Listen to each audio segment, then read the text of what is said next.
Shout out to the Mac heads and the maniacs. What's up, YouTubers? It's Kev Mac of kevmacvideos True Stories, and I got another one for y'all today. Welcome to another episode, kevmacvideos True Stories. I get my ball on, you know what I'm saying? Rolling down the street in my city car. I hit front, back, side to side. From my low, my jaw, the pimp, the hog. Check it out. That was it. I never stopped banging. I started banging hard, then I got so hard till it was a shame. Welcome to another episode of kevmacvideos True Stories. For you regular viewers of the channel, I'm so mad at you fools because in my lives, y'all always asking about stories on Cowboy, aka Big Thundercat. And then y'all always asking for an interview or some stories on baby Shawny Mac.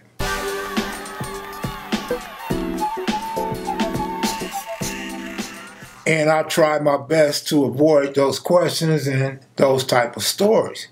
But y'all been on me too much. Y'all done pressure me. Pressure will bust a pipe. And I'm trying to get the channel cracking.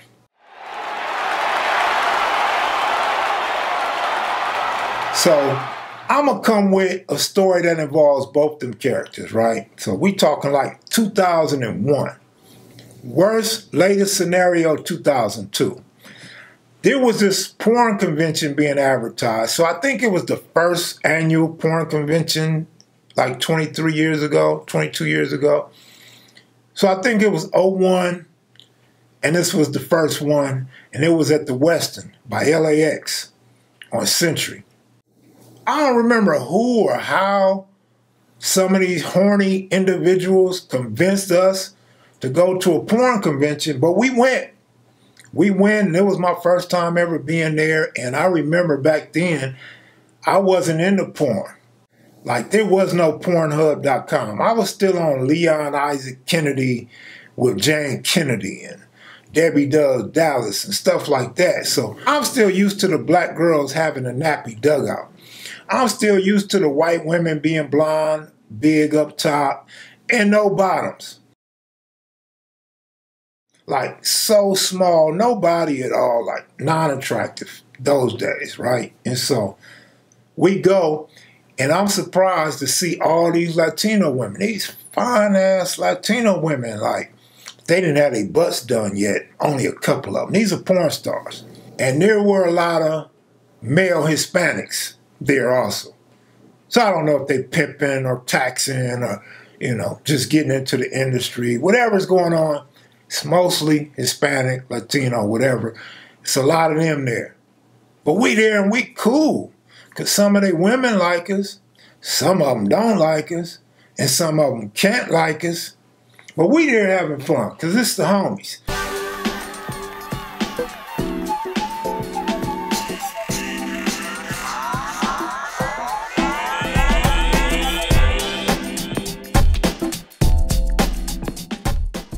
We about 3 cars deep, like 3 in my car, maybe 4 in another and 4 in another. So it's about 11 homies. And we in there just walking around, meeting the different porn stars. They selling CDs and pictures and posters and all that other stuff.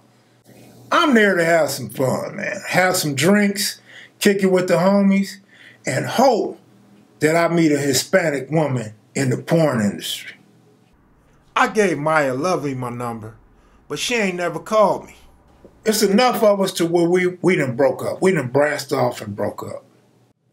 Cowboy wasn't Cowboy yet, and he wasn't Thundercat yet. He went by the name Lil Kev Mac at the time. So the homie is with us, we with the homie. We all together. We one unit. We function together. But the venue was so large, we broke up into parts. So Cowboy and whoever's with him, probably the dudes off Hardcore, are over on one side of the place. And me and Baby S Mac and whoever with us, maybe Baby Waco and them, we're on the other side of the venue. So Cowboy comes running to us, and he's hysterical. And he says the Mexicans just rushed him. He got down with the Mexicans. And he's looking like some shit just really went down. And so we like, all right, we're going to go holler at him. Like, you know, it's my little nigga. We're going to go holler at these fools. So we make our way on over to this crowd of Mexicans. And most of the Mexicans, they all short, all little dudes, right? But, you know, they got their tattoos, they got their jerseys on and all that old stuff. And they real particular and protective of their women or their prostitutes or their girlfriend. Whatever they were to them, they were protective of them. Probably a little too protective. Because you got your girls coming to a porn convention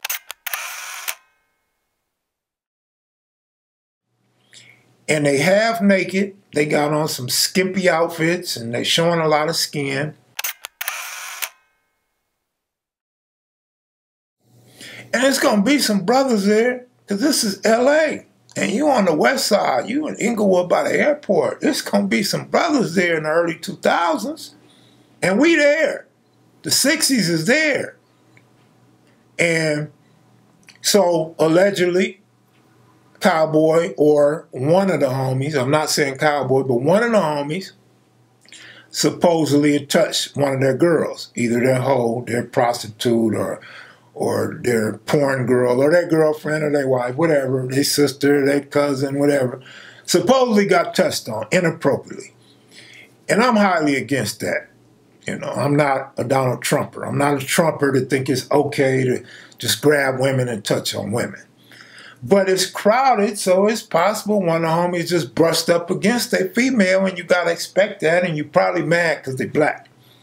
I mean, because we've been around that too much, and I just got out of prison and just did a violation, and S-Mac was in there with me when I did the violation. He was doing a little county jail time, and so we're in an era where we're having a lot of racial tension, not just in Los Angeles, but because we just got out the county jail and had incidents that went up in the county jail. So you couple all this stuff in and you can see there's fireworks. There's all kind of gunpowder and stems ready to ignite. So when we walk over there, the Mexicans all in our face, like really up in our face.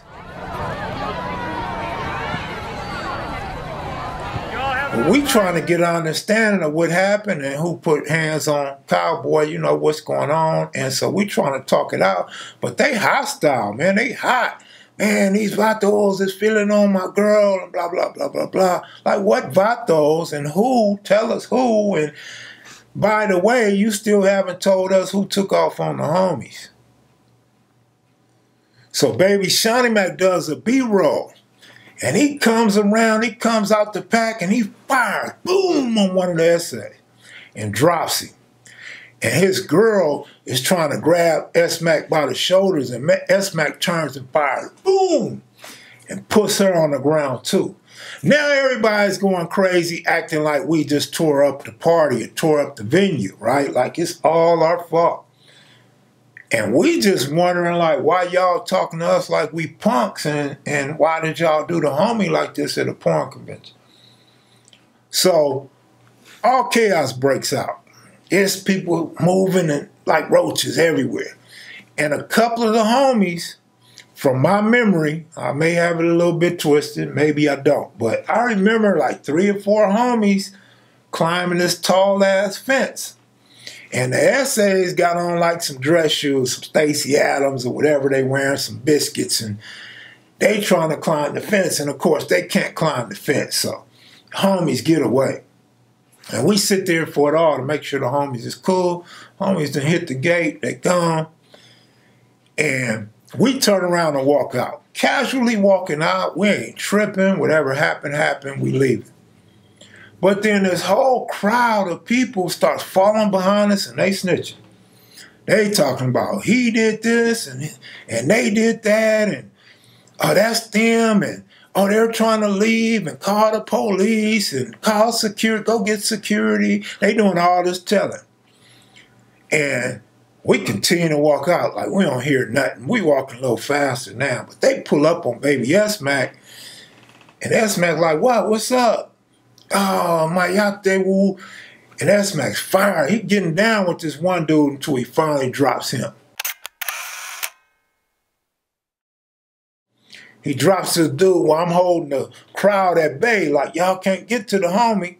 But they ain't swinging on me, I ain't swinging on them. But y'all can't get to the homie. And I'm watching the homie he working this dude, man. From my memory, he put him all up under a table. From the pictures, he was just laid out on the floor. So I don't know where I got the table in my mind from, but I remember a table.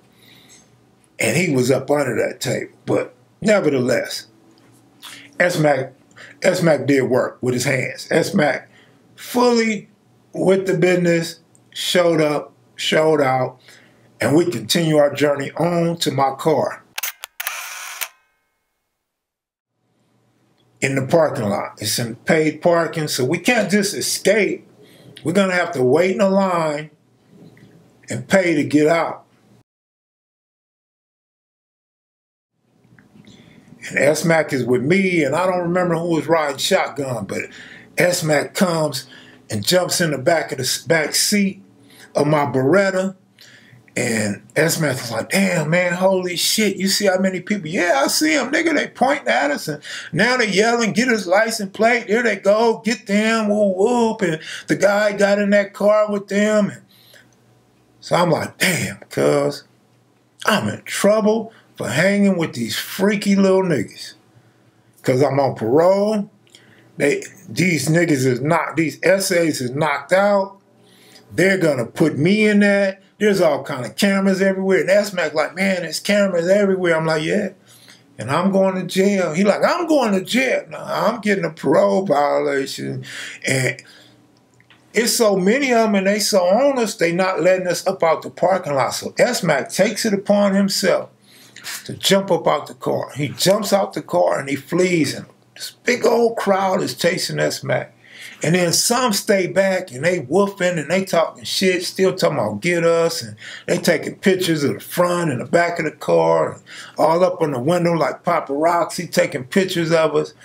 And so once I get out the parking lot, I go looking for S-Mac. I can't find him. I'm hitting every corner I could possibly hit. I'm going down dark streets. I'm pulling up in parking lots. I'm yelling out his name. I'm trying to whistle. Can't find him.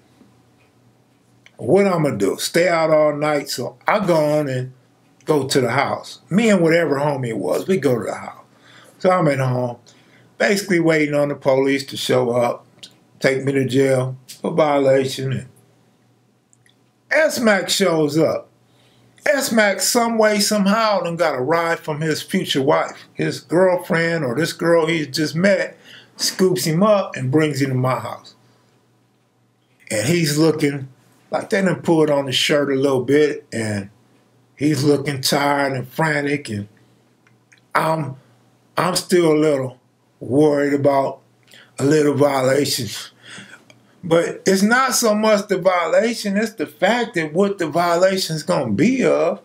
These fools is showing out, touching on girls and shit, don't know how to behave themselves, and when it escalates, niggas is running.